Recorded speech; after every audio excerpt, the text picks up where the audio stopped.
Mes bien-aimés, je vous invite à passer un moment dans la présence de Jésus. Invitons le Saint-Esprit à régner au milieu de nous en cette journée. Saint-Esprit, nous reconnaissons que nous ne savons rien faire sans toi et que ta présence est indispensable afin que tu nous guides, nous diriges en toutes choses. Merci pour ta grâce. Merci pour ta présence, Saint-Esprit. Nous invitons ton règne en cette journée. Nous invitons ta présence.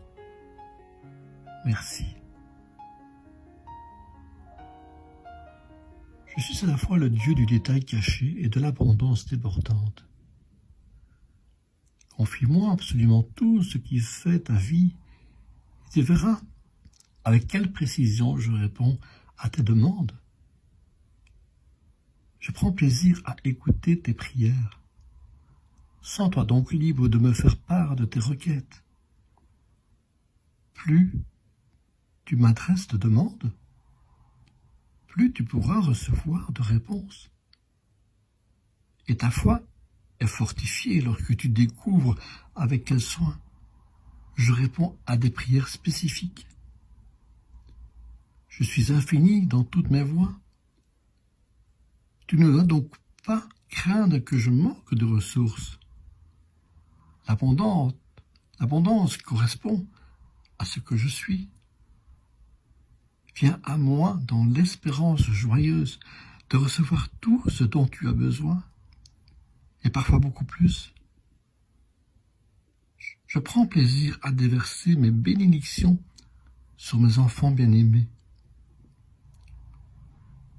Viens à moi avec des mains et un cœur ouverts, prête à recevoir tout ce que j'ai en réserve pour toi.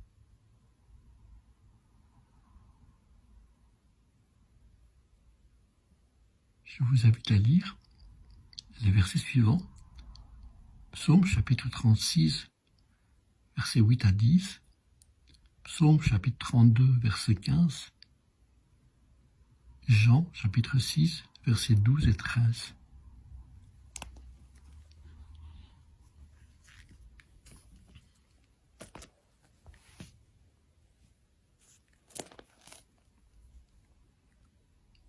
Combien est précieuse ta bonté, ô Dieu! À l'ombre de tes ailes, les fils de l'homme cherchent un refuge. Il se rassasie de l'abondance de ta maison, et tu les abreuves au torrent de tes délices. Car auprès de toi est la source de la vie. Par ta lumière, nous voyons la lumière.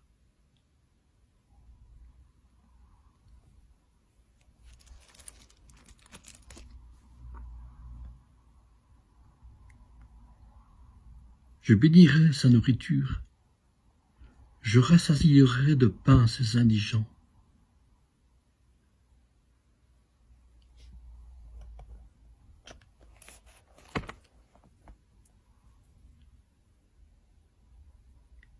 Lorsqu'ils furent rassasiés, il dit à ses disciples, « Ramassez les morceaux qui restent, afin que rien ne se perde. » Ils les ramassèrent donc, et ils remplirent 12 paniers avec les morceaux qui restèrent des 5 pains d'orge, après que tous eurent mangé.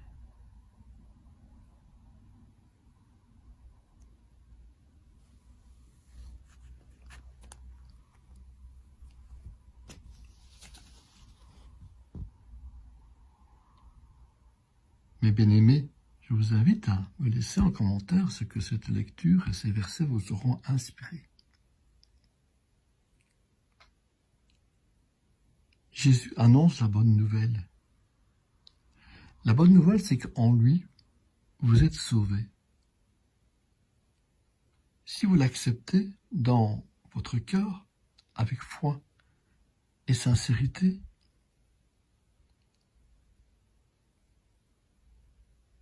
vous pourrez avoir accès à son royaume le jour où vous quitterez cette terre,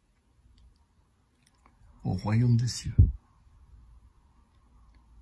mais aussi toute prière que vous lui adressez ici sur terre, selon vos désirs, nous constatons qu'il prend plaisir, par son véritable amour, à les exaucer. Car Jésus-Christ est tout en tout. Et c'est de lui que proviennent les sources de la vie, la lumière.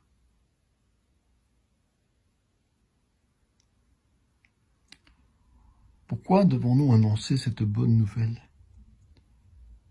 Parce que le jour où vous quitterez cette terre, si vous ne l'avez pas accepté en tant que Seigneur et Sauveur, sachez que l'enfer est un lieu de tourment éternel et sans fin. Dieu, en effet, n'a pas envoyé son Fils dans le monde pour qu'il juge le monde, mais pour que le monde soit sauvé par lui. Ne pas croire expose à un péril. L'enfer n'est pas juste le contraire, l'opposé du paradis. L'enfer est un lieu de péril. Le saviez-vous? L'âme et l'esprit sont éternels. Ils ne meurent pas lorsque le corps meurt.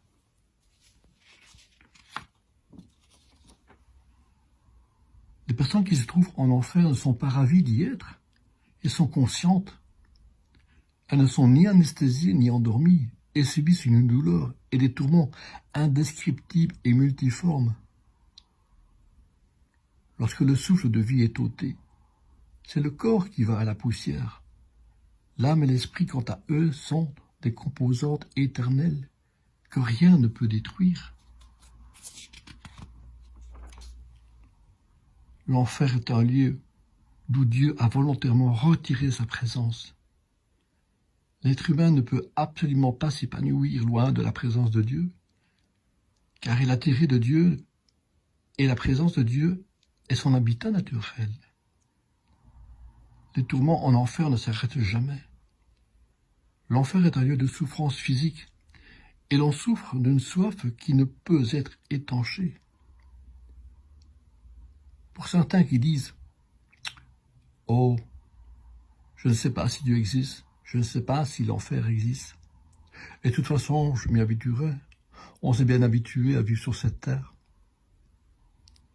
Sachez une chose, mes amis, mes bien-aimés, mes frères et sœurs, personne ne peut s'adapter à l'enfer. La souffrance y est terrible. L'enfer est un lieu de souffrance spirituelle, éloigné de celui qui est la source de la vie. L'enfer est un lieu de souffrance émotionnelle. L'enfer est un lieu de souffrance mentale. Il y a des regrets, des souvenirs, des opportunités de salut manquées. Les gens qui sont en enfer réalisent que leur situation est irrévocable. Je viens de dire qu'il y a des regrets, des souvenirs, des opportunités de salut manquées. Alors aujourd'hui, mes bien-aimés, ne ratez pas votre salut. Car les gens qui sont en enfer soupirent pour le salut de ceux qu'ils aiment et qui sont encore vivants ici sur terre. Bien que conscients que pour eux c'est fini, ils espèrent que leurs proches ne subissent pas le même sort qu'eux en enfer. Ils espèrent que quelqu'un va se lever pour prêcher Christ à leurs proches. C'est comme si en enfer ils devenaient des personnes qui voulaient parler de Jésus, mais qui ne peuvent rien faire. Ils ont beau crier, ils aimeraient que leurs proches soient sauvés. Alors, mes bien-aimés, aujourd'hui encore, je vous encourage, je vous exhorte à accepter le Seigneur Jésus-Christ comme votre Seigneur et Sauveur. Par une simple et courte prière du salut, acceptez-le dans votre cœur. Menez une vie avec lui pour lui. Qu'il vous aide à mener une nouvelle vie.